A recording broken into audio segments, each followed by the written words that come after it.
buenas tardes, saludos a todos los seguidores. 12 de marzo del 2023 y vean el volcán Popocatépetl nevado.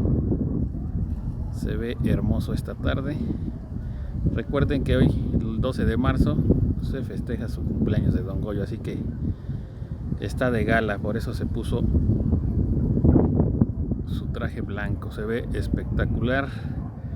Recuerden comentar y compartir el video.